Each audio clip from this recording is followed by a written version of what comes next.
Hey guys, I just wanted to do a quick introduction to this unit. So you are on 6B, which can be found there, or you can scroll down and find it right here.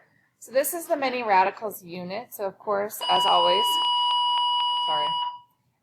go ahead and print off the note packet here.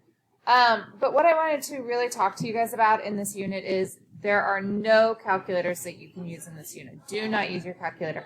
My whole point of doing this unit is so that you understand how to reduce, add, subtract, multiply radicals without the use of a calculator.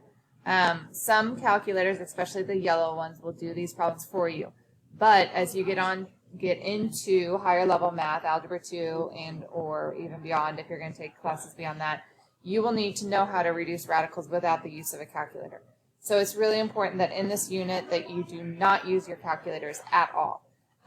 If you don't know your multiplication facts, you're going to struggle in this unit. So if you want to print out, like go to Google and type in a multiplication chart, you're more than welcome to print that off and then use that throughout this entire unit.